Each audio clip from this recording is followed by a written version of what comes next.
संसार में हर व्यक्ति चाह करता है, सभी लोगों का प्रण है। कोई प्रण करता है कि मैं इतना धन कमा लूंगा, कोई प्रण करता है कि मैं इतना धनवान हो जाऊंगा। लेकिन महाराज भक्त का प्रण बिल्कुल अलग है। उसके कारण भक्त के वश में भगवान हो जाते हैं। अरे हम लोग तो छोटी छोटी संपत्तियों को पाकर के, छोटी छोटी सफलताओं को पाकर के अभिमान में गड़ जाते हैं कि हमें इतना सब कुछ प्राप्त हो गया।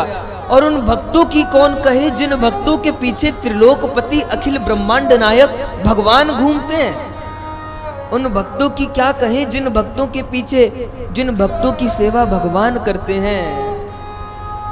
बोले क्यों?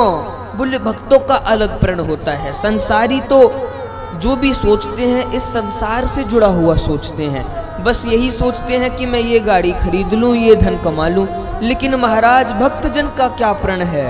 बोले यही एक जीवन में प्रण है हमारा। क्या प्रण? मिलेंगे किसी दिन सिया स्वामिनी से, गरज है किशोरी हमें आप ही से, न मतलब जगत में हमें है किसी से। तो महाराज हृदय में व्याकुलता तो होनी चाहिए कि कब ऐसा समय आएगा, ऐसी घड़ी श्री जी कब आएगी, जो चरणों की सेवा मिल पाएगी। ऐसी घड़ी श्री जी कब आएगी, जो चरणों की सेवा मिल पाएगी। निज नयन सो निरख माधुरी, ये दासी तुम्हारो सुयश गाएगी।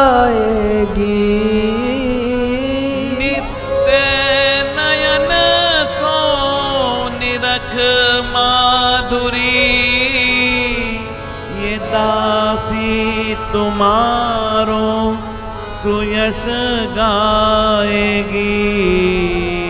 लीला दर्शन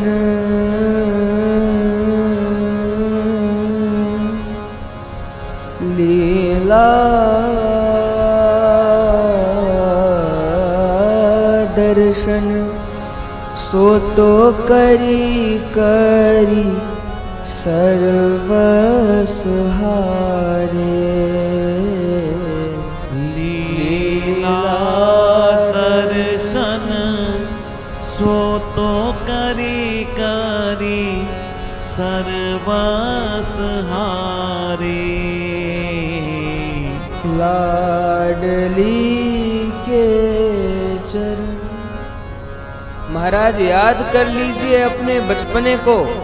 आप बताइए, छोटा बच्चा है जिसको बोलना नहीं आता, भूख लगी है, माँ को बताना है कि भूख लगी है, तो क्या बच्चा बोल के बताता है माँ मुझे भूख लगी है दूध पिला दे? नहीं महाराज, बच्चे को तो बोलना नहीं आता। बच्चा क्या करता है? बच्चा सिर्फ रोता है। और महाराज उस रोने का ऐसा प्रभाव होता है जब बच्चा किलकारी भर के रोता है। पहले तो माँ बच्चे को बहलाना चाहती है, खिलौना दे देती है, कुछ और दे देती है, लेकिन जब बच्चा खिलौने से भी नहीं मानता, मिठाई से भी नहीं मानता, तब अंत में माँ बच्चे को गोद में उठा लेती है और स्तनपान करा देती है। तो बंधुओं, समझने की बात यह है, जिस प्रकार एक छोटा बच्चा जब उसको भूख लगती है तो वो रोता है, बोलता नहीं है।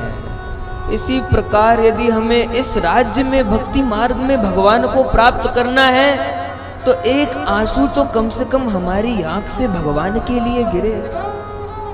जगत के लिए तो इतने आंसू गिरते हैं ना। जिन लोगों को मिले हुए 10-20 साल हुए हैं, जरा उन लोगों को कुछ विपत्ति आ जाए तो झरझर आंसू बहते हैं। लेकिन जो प्रभु न जाने कब से हमारे साथ हैं, ऐसा नहीं है कि इस जन्म से साथ हैं, न जाने कितने जन्मों से, जब से ये आत्मा बनी है तब से ये प्रभु हमारे साथ हैं। और महाराज उन प्रभु को प्राप्त करने के लिए, उन प्रभु के लिए हमारी आंखों से एक आंसू नहीं गिरता है। व्याकुल तो होना पड़ेगा महाराज। हम लोग जगत की चीजों के लिए व्याकुल होते हैं, एक बार भगवान के लिए तो व्याकुल होके देखिए। दुनिया का बनकर देख लिया, अब हरि का बनकर देख जरा। हरि नाम में कितनी मस्ती है, तू नाम सिमर के देख जरा।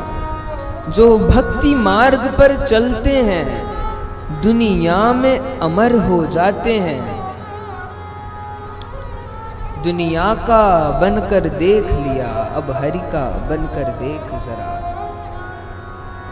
तो महाराज बस यही कह रहे थे कि भक्तों के जीवन में बस ये प्रण रहता है कि हम किसी भी प्रकार से, येन केन प्रकारेण, जिस प्रकार एक साधारण व्यक्ति का लक्ष्य होता है कि चाहे कुछ भी हो जाए मुझे ये तो करना ही है, तो एक भक्त का प्रण होता है चाहे कुछ भी हो जाए।